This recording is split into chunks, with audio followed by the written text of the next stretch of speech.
Well, there it is. There it is. Disney has another flop, another verifiable flop. Moana, live action, failed miserably at the box office. It actually came in under what was projected. They adjusted considerably. Yeah, I'm actually surprised by this. They think it might actually go lower than this. They're saying it's going to end the weekend with a projected $42 to $46 million opening. They said the low end was going to be 60. Before that, it was guaranteed to make at least 85. Dang. You see how this game is played? Yeah, just keep lowering it down. Yeah, so you're never wrong. And then what they do is they do a bunch of damage control, leading up to opening weekend when they know things aren't good. And they try to puff it up with the media. And, hey, guys, everything's great. It's all good here. Everything's fine here. They'll send bots out. I talked yesterday about Supergirl, how there was a swarm of Supergirl bots up until the movie hit the theaters and then hit the wood chipper. And then all of a sudden, all those accounts disappeared. Yeah. Just like magic. It's like magic, yeah. But you can see the history. Then they try to revise the history. Well, we never said it was going to make 85, whatever, for sure. No, they put that out there. They float that out there because they're trying to create FOMO. They're trying to create a fear of missing out. I'm like, how the hell can you miss out on a live action remake of a movie that's not even 10 years old? Right. It's like you're not missing anything. You literally, like you said yesterday, you literally have Moana at home. You can go watch a better version of Moana at home right now. And there's virtually no difference from what I've heard. This one, we didn't even bother to go see it to review because what's the point? We've already seen it. Already seen it. But what's interesting to me on top of all this was while it was not doing well at the box office, Rotten Tomatoes was doing something very, very, very odd.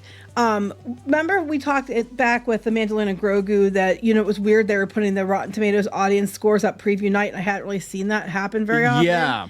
Well, this time it went the other way. They did not put the audience score up for Moana until either late last night or early this morning. Because I checked yesterday evening and it was not up. So they either did it late last night or early today. They finally put up the audience score for Moana, but they waited until almost the end of the weekend to do it, which I thought was very, very odd. Because the latest, it's usually like, you don't want to get it preview night, but you'll get it by Friday. Right, because they're trying to entice people to go see it. Now, they're saying it's verified hot on Rotten Tomatoes, 90%. In fact, they were even sending this out to the Disney blogs. This is coming from WDW News today. They're terrific together. Verified hot. Wouldn't that have helped you on Thursday or Friday instead of waiting until Sunday night to drop it? Like, that's the dumbest shit. I don't understand that because, wait a minute. I thought they didn't give a verified score unless it was the critical one. But now the audience is verified hot. I don't know. I'm just saying that's because they usually just say verified fresh by the critical score.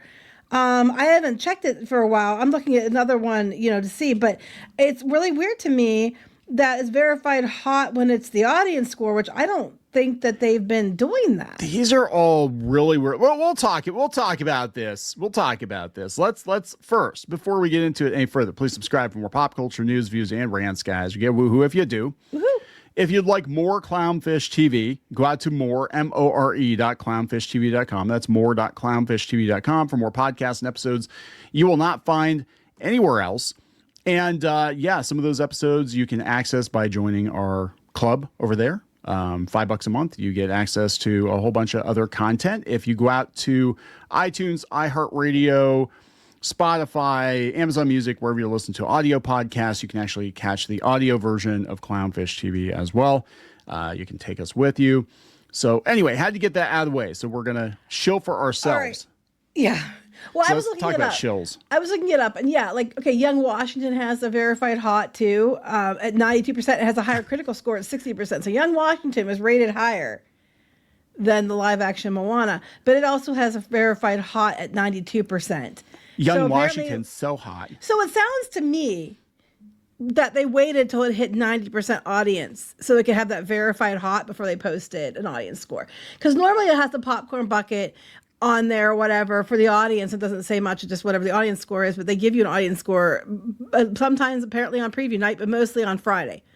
There wasn't any audience score listed until late last night or today, so almost the end of the weekend. And it waited until it hit verified hot to even be posted. And then when it hit verified hot, the audience score was posted. I like how this one dissenter is hidden amongst all the ridiculously glowing 5-star ratings. We have Adrian with 1 star, Timu version of the animated film. A couple people have said that, actually. I've seen other people say that too. But most of them are like, it's just like the cartoon. It's so good. Disney magic, Disney magic. I said people are going to say it's great. They're going to love it because if they're fans of the cartoon, they're the ones who are going to go see it, because most people are going to be like, I saw the cartoon. They're the ones that are going to go see it, and they're going to rate it really high because they're going to, it's like just like the cartoon beat for beat. So they're going to, get excited about it and rate it high. And I said that was going to happen, and that's what happened. I'm not surprised by that at all. I'm not surprised by 90%. I actually expected it to be higher for an audience score. Yeah, so this is not good, and I'm thinking Monday is actually going to tell the tale a little more clearly, because Sunday's numbers are projections because Sunday's not over yet. But we saw this with pretty much every other movie that flopped, that by the time Monday, Tuesday rolled around and they got the receipts in for Sunday, they're like, oh yeah, it did worse than we thought. Supergirl did like 2 million worse than they thought it did. And this one, I'm going to be honest, I actually thought was going to do better just because it was Moana. But look, guys, this is the game. This is how the game is played. And it's all about FOMO. Everything's going to be great. And we're going to see what happens with the Odyssey next week, because people are saying that for all this talk of the IMAX theaters being sold out, that there are plenty of IMAX seats available. Well, I don't understand why they tell these tales, because it's really easy to prove that they're not true. Like, we did with the Captain Marvel. Oh, there's sold out theaters, and people could actually open the door and see there was nobody in the theater. Yeah.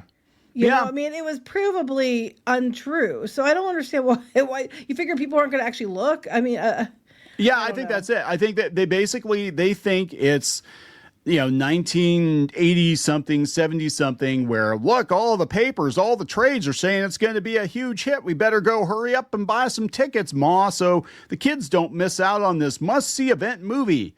It's a remake of a movie that came out 10 years ago. It's not on even. Disney Not Plus. even 10 years till November. So this is coming from Forbes, I guess, on Yahoo. Moana sinking at the box office with projected $42 million to $46 million opening. The new version of Moana comes 10 years, not even, after, because it was like November, I guess. November of 2016. Yeah. Not even 10 years after Disney released the original. The film was a blockbuster hit, earning $248 million and $435 million internationally. So it's like $700 million. Back in 2016, they said the original Moana made more money in 2016 dollars compared to this one. It was like 54 million or something that weekend. And that was a brand new IP. It was a brand new thing. Yeah, just for inflation, that'd be a lot higher. It'd be a lot more, yeah. In addition to being nominated for Oscars for Best Animated Feature and Best Original Song for How Far I'll Go, the film spawned the animated sequel, which everybody forgot about, which made $460 million North American theaters and $600 million internationally for over $1 billion, and nobody talks about Moana 2. Well, everybody who I talked to who saw it, they said it was cute, but they also said you could tell it was meant to be a show, and they crammed it into a movie. It was, kind of like The Mandalorian and Grogu.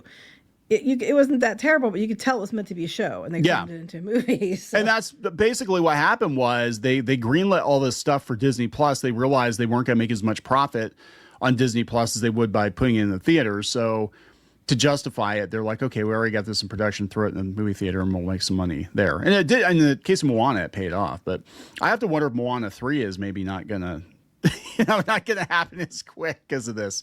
They said 2 years later, it appears Moana's box office magic has crashed ashore, at least by judging by the film's projected opening weekend at the domestic box office.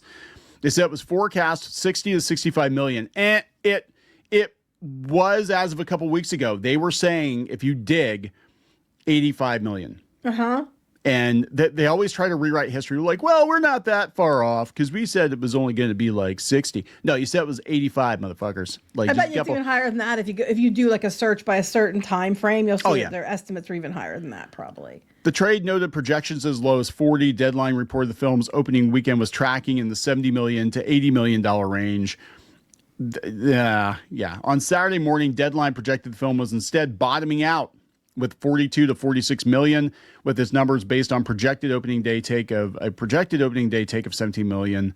The Hollywood Reporter said 45. I think it's going to be 40 to 42. Yeah, but that 17 million includes the 4.5 million previews. Yes, which that wasn't great, but it's like, it did 4.5 million previews. I'm like, I think Tron Ares did 4.5 million. Did it? I don't think it did that well. I don't know, but it was like, come on, guys. So by comparison, Moana 2 opened to 139 million from 4,200 North American theaters in its first Friday to Sunday frame. The live action Moana per Variety has a $250 million production budget before marketing. It's playing in almost 4,000 theaters. So this one's not going to break even. There's no way. I mean, it could, but it's going to be, they're going to have to leave it in theaters all summer and hope for the best. Yeah, it's weird because Minions and Monsters, we didn't really talk about that one too much, but I expected that one to be a much bigger hit too, and it wasn't. It did okay. I mean, but not by, because Minions, last time there was a Minions movie, last time there was a Despicable Me movie, it was like an event. Like all the TikTok kids were dressing up for this thing, and it was like this huge event. That's because they made it an event before it came out. Same with Minecraft. They didn't on this. They didn't make these things an event. And this is what I just don't think people care unless you're getting people, the young people that are coming in like to these movies because they're going viral on their social media platforms and things like that. Same with the Backrooms and Obsession and stuff. You know, those movies, they were doing really well because in Markiplier's movie, because they have the fan base that's interested in these things. And with Minecraft and you said the other Minions, they had viral moments before the movie came out. People wanted to be part of it, and that made the ticket sales go through the roof. Well, they aren't able to accomplish that. They've tried to push these things through, but they're not working now. I don't know what to tell you. There's just people don't want to go. The normies aren't coming to your movies because they don't want to go to the movies anymore. Yeah, it's interesting because Scott Mendelson put this up a couple of weeks ago, and he talked about how basically Gen Z is saving the box office, but what they want is very, very different from what Hollywood wants to give them. And what they want is basically spinoffs of the viral stuff they grew up with, and or the games they played. Yeah, pretty much. Let's be honest. I mean, that's what it is. It's nostalgia in a way. They need a PewDiePie movie. There you go. I don't know. Like childhood nostalgia. I don't know. I don't think that would fly. Maybe a few years ago, but not now. But yeah, everything is being upended. And we're going to talk more about this in the coming weeks and months, I'm sure, with streaming and everything else. And just nothing is working the way it used to. And I just saw this like puff piece article the other day that they're like, the box office this year is better than it's ever been. And it's like, yeah, because you had some movies overperform, but I think when you tally everything up at the end of the summer, you're going to see that they're actually in the red. Disney. I think 2019 wants to have a word. Yeah, 2019. Yeah, remember 2019 when like Disney could basically just shit on a piece of paper and film it, and it would make $1 billion. It's like those days are over, and Hollywood's going to have to come to grips with kind of the new reality of things. And it's interesting. They dropped the promo art for Doomsday. So this is the official teaser art for Doomsday. And I'm looking at this and I'm like, okay, Fantastic Four flop, Shang-Chi, Captain America 4 flop, Thunderbolts flop, and we've got Steve Rogers back, but he's in a black T-shirt. They couldn't even be bothered to buy him a Captain America T-shirt from like Hot Topic or something. He's carrying around Thor's hammer. Yeah. Oh yeah. So this makes it sound like the leaks are true then. Oh, the leaks are all true. Yeah. No, the leaks are totally true. But I'm looking at this. I'm like, this is like the most underwhelming lineup. Like, it's cool to see the X-Men, and it's really cool to see them in their comic book outfits, but also everybody's so damn old at this point. It's like, come on, guys. I don't know. I don't think this one's going to do great either. I don't think it's going to bomb, but I don't know if it's even going to hit $1 billion. I think it's going to do like Superman levels of, 600 to 800. That's my guess. So the days of like Money in the Bank, and that's why they paid Robert Downey Jr. so much, is they're so desperate to get Marvel back into making $1 billion on every movie. I don't think this is going to be it, man. No, I'm sorry. I'm just laughing. They have like Black Panther down here, like really tiny. Yeah. in the corner, like really tiny over here, like itty bitty. Everybody else is a lot bigger. I think that's like I find that kind of funny. Yeah, and they said they're promising us lots of Yelena because that's what everybody wants. Oh, are you kidding me? In their Avengers movie is the Thunderbolts. Like, come on, these are like the D-list characters from the Disney Plus shows. Come on. They should just I don't know. They should just like the two headliners are Pedro Pascal, you know, and let's see, we got Cyclops, Wait, which is does cool. Mystique have a Karen cut? No, he's got like a Mystique.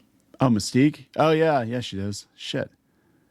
Yeah, I thought you said Steve. I'm like, no, yeah, she does. Mystique Oh has God. a Karen cut. Oh my God. At least they put her in the comic book outfit, but people would rather see her naked, I think. I don't know if Disney can do that. I don't want to see her naked. But this is me. Anyway, there we go. We're gonna wrap this up. Yeah. Yeah, I think it's not going to be a great. I mean, Disney did good with Toy Story 5 this year, but again, it's intermittent reinforcement. They did well with one movie, and then they'll have like 3 that underperform. Hey, there's no Captain Marvel here though.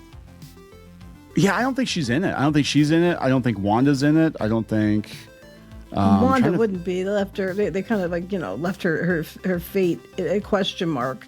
They said she's dead, but I don't know. But so basically, it's the Avengers and Steve. The Avengers and Steve. Steve and the Avengers. Oh my God, that needs it. They should just call it Steve and the Avengers. Steve, Pedro, and the gang. Well, Pedro sounds like he's the main character, so I don't want to see it just for that reason. They make it look, yeah, like that's great. I mean, that's what everybody was concerned about with Fantastic Four. Like, I like Fantastic Four, but I don't think that these guys are headliners exactly. They're just very desperate to make them happen. I don't know. We gotta wrap it up. Yeah. Please subscribe for more pop culture news, views, and rants. We'll talk later. Bye.